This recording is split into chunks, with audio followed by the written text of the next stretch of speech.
Episode 20, Forgiveness. Probably one of my favorite ones. The basis of forgiveness, I think it's about tolerance. It's about what do we tolerate as people? How much can we put up with and still say, it's okay, I understand it? And having a large space in your mind for forgiveness, a high level of tolerance, I don't know if it makes you more accepting of people, but it makes it more empathetic of you. Perhaps people with high empathy have the ability to forgive easier. Maybe not though. Maybe not though, because I'm thinking about my own ideologies on this, and I struggle with forgiveness because I look at intent. I'm very keen on intent. If somebody did not intend to do something, it is so much easier for me to forgive them. It's like someone trips and falls and spills something on me. It's like if there was no intent of that to happen, then it just happens, and then everything is fine. Doesn't even bother me really. I've had that in bars, people bump into me or spill a drink or something like that. It's like, whatever. Cool. We're all out here having a good time anyways. People are like, oh man, you know, I thought this would happen. I thought you would be super mad at this person. Nah, it happens because I've done it too, you know? And I think that's part of it is when you've seen yourself make those mistakes, you can then look back on it and say, oh, well, someone else making that mistake, it's like, well, it's going to happen. Yeah. It's easy for you to see how they could have made that mistake. Imagine going through life perfectly, then seeing people and being like, "Oh, what are you doing? What are you doing not being perfect? What the heck?" Kind of stupid, I guess. It's a stupid thought. It really is. So, anyways, forgiveness is like a space on agreeing that there is a certain tolerance that we allow, and within that tolerance, we expect people to wander off the path and bump into the walls and make mistakes along the way. We did another episode on speed limits. It's a great idea that sometimes people go 5 over and they don't get pulled over, and we just have to forgive them for it. It's like sometimes people forget to put their blinker on. They change lanes, and you're like, "What are you doing? Put the damn blinker on, then I know you're changing lanes." Traffic is a great place to look into all these ideologies. You have to forgive him. You're like, okay. He's in a hurry, he's eating a sandwich, whatever. Got too much going on in his life. He can't remember to hit the blinker, I guess. That's fine." So you get space where you need to be forgiving. And as a driver, you have to have a level of tolerance to allow for cohesive existence with everybody. Same thing with society. How much do you allow someone to be different than you or different than your idea of what perfect is? How much do you allow that to change? That's your tolerance. Like, how much is okay? It's like any topping is okay on pizza. How about pizza? What if I put a pizza on a pizza? You go to a restaurant, they're gonna be like, "No, no, you can't do that. Unless you want 2 pizzas, we'll stack them. That's fine." But no, it's like there's certain things you couldn't do. You couldn't be like, "Yeah, put napkins on a pizza." They'd be like, "No." They don't tolerate it. It's stupid. When they see that it's becoming a joke and you're just making a joke of their food, it's like no longer are they open to that. So it's like there's an area for that to be okay. And if somebody hates black olives and you're like, "I want black olives on my pizza," they're still gonna be able to forgive you for that sometimes. It might be in a comical sense where they're like, "We'll never forgive you." Pineapple on pizza, unforgivable. But, it's, at the core of it, they're like, "I just wouldn't want any, it's fine. You do you." But when you get into other stuff, when you get into other areas, specifically like religion, there's a different understanding of tolerance and sort of a different gauge of how people want that to go down. Think about forgiving people, specifically in religion. I think that's a vast space because everybody needs to have the opportunity to turn their life around. And it seems to be embedded specifically in Christianity. I'm not as familiar with some of the other religions. Not to say that I'm even Christian. I'm undecided. We'll put it at that. I'm undecided right now, but there's a lot of space for tolerance in the religious belief system because people have to say, I want to become a better version of me. And as soon as you wall people off and you say, you can't be this, you don't allow for that transitioning of personality, that change of intent and understanding of the situation. And suddenly you're closed off to it and you're no longer forgiving of something. Or you might say, I forgive you, but I would never allow you to be part of this community at that point.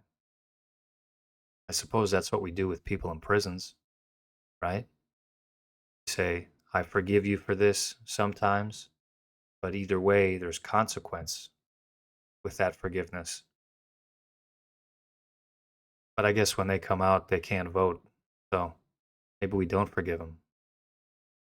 It's messed up. Because then it's like, well, what do you have to?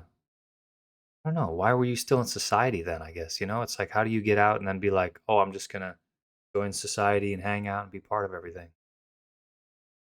Close friend of mine, he served many years in prison for a crime that he didn't commit. And he always claimed that he was innocent. And people hated him. People hated him for it. I remember talking to people and they were saying he shouldn't be allowed to run anything, to be part of anything, to should just be locked out of society. It's like, well, he was. He was for 9 years. And now he's gone. Like, what more do you want from him? They were unable to forgive him for something that he didn't do. They were unable to forgive him for something that he may have been like prosecuted for. Like it's such a empty space that he had to deal with and the people could not forgive him for that. And I'm like, I was one of the people affected by this situation that went down. I know there's a lot of ambiguous stuff, but it's just so much to go into. But at the end of all this, I was saying if anyone has the opportunity to say, I forgive this man, I should have the most weight with that because it directly affected my family. So when I say, I forgive this man, you guys don't get a say. You guys don't get a say in forgiveness because your forgiveness means so little compared to mine. That if I say I'm going to be okay with this, and I say I get to meet this guy and he's a great guy, I believe that he's innocent, and even if he wasn't, he already served his time, and I like who he is, and I think he should be involved in this community. For people to try to contradict me, I was like, who are you?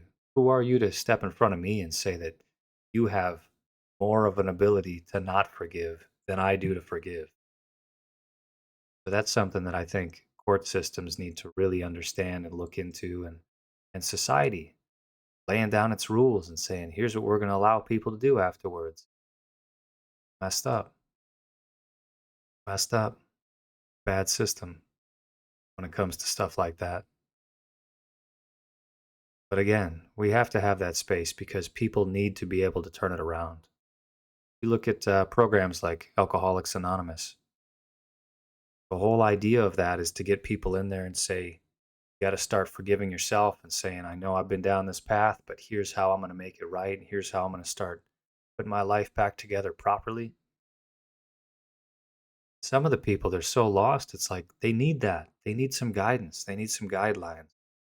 And if you don't let them forgive themselves, they're just going to be lost in this spiral. And that's depression, what it is. And it's bottomless. It just goes and goes and goes. You just feel bad for 10 years, 20 years. You can't have people going into that. So the idea of perpetuating a society with a better tolerance and a better space of forgiving each other, I think that's a positive move. And if you think about it, it's actually like sort of a progressive ideology to some extent. I'm trying to think about how this hits on so many different points, but there's a lot of space for this to be interpreted and misinterpreted too. Well, let's say you take someone in a high up position, like take a president. To forgive a president, it's like they have an obligation. They have a certain obligation to serve. Whether or not you forgive them for certain things, it's like they still have to serve out that obligation. As a society, we have to know that certain things are going to come of it. They have certain ideologies, and a majority of people vote them in. They're going to pursue that direction. And we have to have some forgiveness on certain things, but we also have to know where those boundaries lie. And like discussions like I'm trying to have, it's important because it kind of identifies that space where there is zero tolerance and the space where there is plenty of tolerance. Like the president representing the entire country, what he wants to put on his pizza is wide open for me. He wants anchovies, that's fine. Do the anchovies. Knock yourself out. But when you start getting into policies that put people in danger, policies that, I don't know, destroy the economy, it's like I have to look at that and say, how much forgiveness do I have for that? Not much. Not much when it comes to hurting people. As a generalization, if you're supposed to be in charge of a big group, you have an obligation to that group. Same thing as like a teacher. If a teacher is leading a class and they misinform a majority of the class, that's malicious. I think that's bad. And that's really hard for me to forgive something like that. I don't find a lot of space to say, oh, that's fine, and maybe they'll learn later. No, that's really bad. That's a huge negative. And maybe they don't know. Maybe they don't know themselves. And that's misleading as well. And that happens in schools and churches, and I'm sure it happens everywhere. You know? I guess that's part of the obligation of being a leader is you have to know where you stand. And people should know where you stand. It shouldn't be some wishy-washy thing where you stand for one thing one day and another thing another. And I think that's one of the reasons I cling to the idea of values. I think we have to outline values that are the most important. Think about what's going to be on your tombstone someday. What do you really stand for? And for stuff like that, it's not going to be wishy-washy. It's not going to change.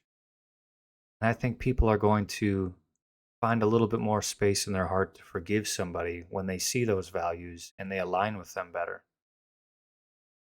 Now, if you say the most important thing to me is like taking care of family and legacy and building a better world for everybody, you make a stupid mistake, but that was your values that you're outlining, people are going to find room to forgive you. They're going to be like, well, I know what he was trying to do. I support that. But other than that, it's a rough space.